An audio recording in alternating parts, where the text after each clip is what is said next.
Hey, Tony DeWitt here, Missouri Appellate Attorney. I'm retired, and this is not legal advice. Everything I say is simply commenting on the law. And this will be what we're commenting on today.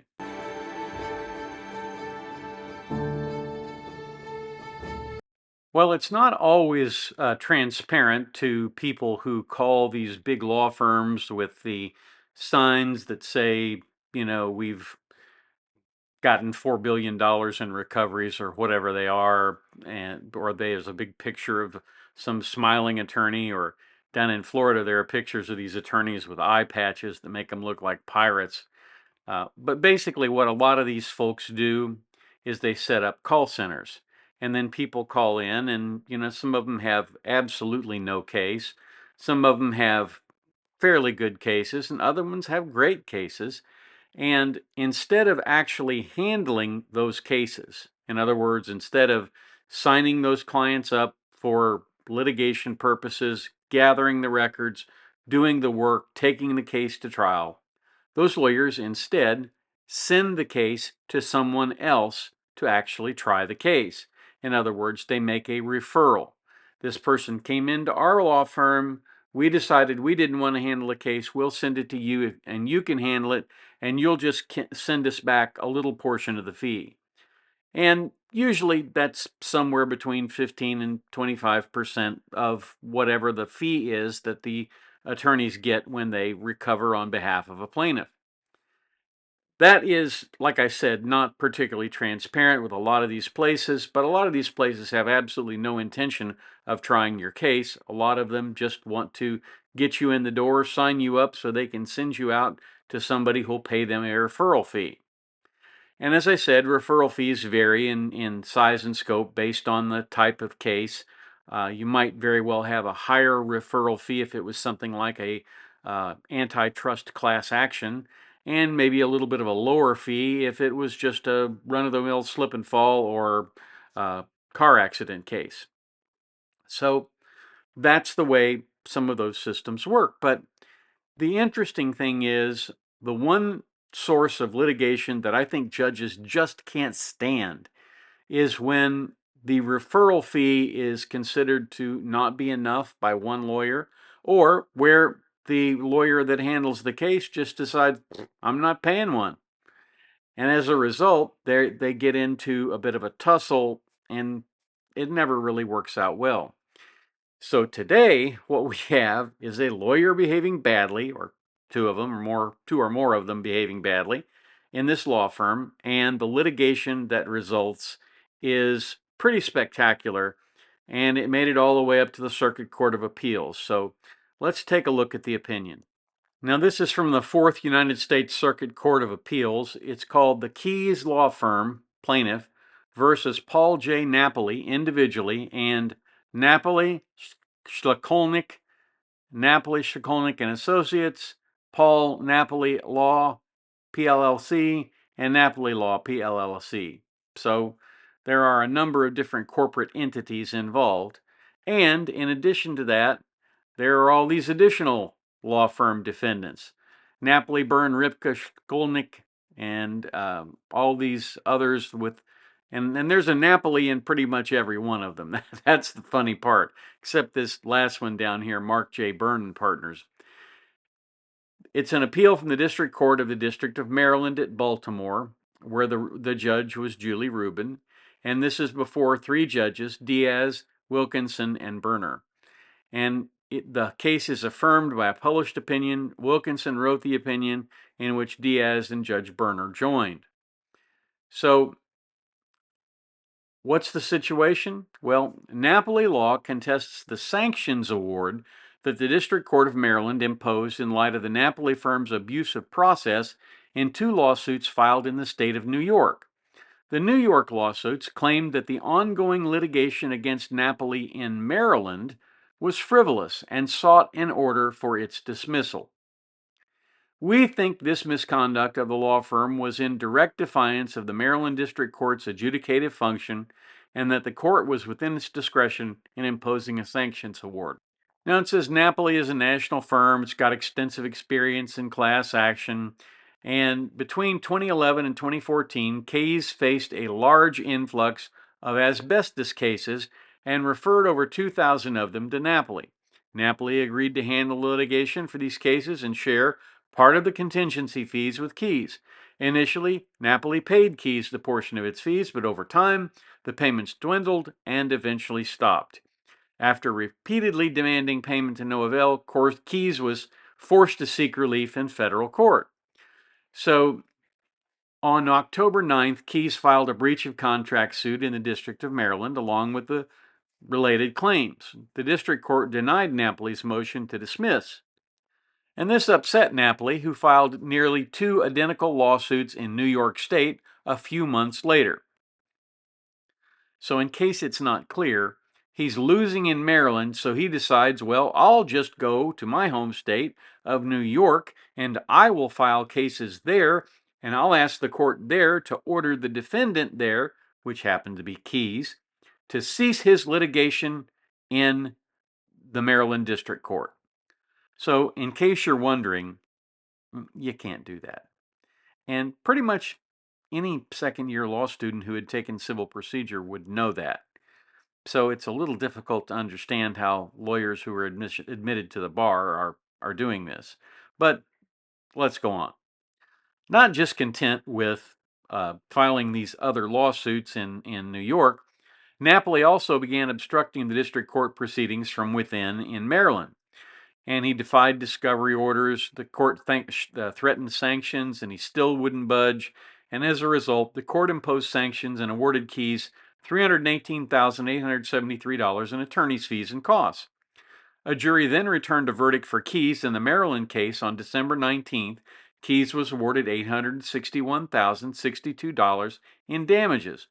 We affirm both the discovery sanctions and the judgment on the merits with a minor adjustment to the post-judgment interest rate in a case that was decided in August of 22. After the first appeal, the district court imposed additional sanctions on Napoli for filing the New York lawsuits and engaging in other bad faith misconduct. The court found it obvious that Napoli filed the New York suits to disrupt the litigation in Maryland. It emphasized that the complaints sought to have the state court enjoin an action in federal court, a request that even a first-year constitutional law student would know would be improper. And the full list of Napoli's sanctioned misconduct is long and troubling. It included repeated defiance of court orders, frivolous motions, and last-minute document dumps, to name just a few. The district court found by clear and convincing evidence this was all intentional misconduct designed to harass Keyes and waste the time and resources of the court. It therefore awarded Keyes an additional $1,050,872 in attorney's fees and costs. The district court imposed these sanctions over 2 objections. First, it rejected the claim that it lacked authority to sanction, and second, it said it had inherent power to do so if the misconduct had an obvious linkage to its case. And second, the court dismissed the argument that it failed to adequately address the factors that must be considered when calculating reasonable attorney's fees under a prevailing party statute. It insisted that it did in fact consider all the factors, even though it found some of them irrelevant to a sanctions award. We now consider the 2 objections on appeal. So Napoli cites this Chambers case, which is essentially a case that limited the district court's inherent power to sanction misconduct. And they say, well, it only applies, you can only sanction misconduct if it occurs in front of you. And since this occurred in New York, well, sorry, Judge, you lose. And of course, the Fourth Circuit says, no, I'm sorry, that's not the way things work. Judicial power has long been understood to vest federal courts with certain implied powers inherent to courts of justice, and that they have the ability to fashion an appropriate remedy. Without the judicial power, there would be no power at all. It would be but a shell, lacking the substance courts need to protect their role in our constitutional structure. For this reason, the sanctions power is a mainstay, and it maintains the authority and dignity of the court. Chambers made clear the inherent power to sanction extends to abuses of process occurring beyond the courtroom, such as disobeying court orders. And so the court finds, look, the court absolutely had plenty of authority to issue these sanctions. What's interesting here is that there is a law firm, and the law firm had been paying referral fees, and then it stopped. On the one hand, you could have argued without paying any referral fees that there was no agreement, that it was just, that you never sort of sat down and wrote out what the parameters were of the agreement, and as a result, it's void because it goes beyond the statute of frauds, which is a contract doctrine. You could have done that, except you paid all of those fees to begin with, so at least it was clear enough to make those payments to begin with. And then, because it stopped paying and it didn't respond to repeated requests and it had to get sued, it then became obstreperous. It just continued to throw up roadblocks in this Maryland federal court litigation. Well, federal judges have a number of tools in the tool belt to deal with people who are obstreperous. They will slap you around. They will fine you. They will make you pay the other party's attorney's fees. And that's only fair because if the only way you can advance the litigation is to file motions and then win those motions in front of the judge, you ought to get paid for that. The client ought not to have to pay that because he's not causing the problem, the other guy is. So you make the person who is causing the problem pay to fix the problem. Seems like pretty good policy to me. That's what they're doing in this case. And as a result, the Napoli firm lost all the way around in this appeal, as they clearly should have. In fact, from time to time, I see, particularly in lawyer discipline cases, I see people doing things that no rational lawyer would ever do. It's like they've been in the bar for 25 years, they know what the rules say, and all of a sudden one day they wake up and say, the heck with it, I'm not going to do any of this stuff. I'm going to go my own way. And a lot of times they wind up losing their law license as a result of doing that. So to me, it's interesting to see people do these kinds of things and then reap the consequences for it. My guess is that the law firm Sanctions weren't paid, and now at the end of this, they're going to have one heck of a bill that they're going to have to pay. My personal belief is that this is the kind of story, the kind of case that makes people hate lawyers. And most of us are not like this. Every client that I've ever signed up, I have cared about. I've cared about getting them some help in the manner in which I could, whether it was getting them out of a bad nursing home that they were in, whether it was getting some recompense for somebody who was really badly treated in a nursing home, or, even when it was just getting somebody a guardian and to help them. I I have always believed that you have to care about the client. You can't be a good lawyer if you don't care about people. Now, anybody can be taught how to manipulate the law, how to argue, and how to advocate for people. But you can't be taught to be a good person. And that's why when you sign up a lawyer, because you're hiring them, right? It's just like if you were the boss at work, you had to hire an employee, you are hiring an employee. Look for people who are good people. Not just good lawyers, good people, because you'll be very happy with the result in most cases in that situation. So that's what I have for you today. Thank you so much for watching. If you have the opportunity today, go out of your way, do something nice for somebody. I'd be interested in your comments. Drop them in the comments down below, or you can email me at the address above. Like, share, subscribe, all those things we always ask you to do. And then, once you've done them, come on back tomorrow. Join me down here at the beach. We'll talk about something else.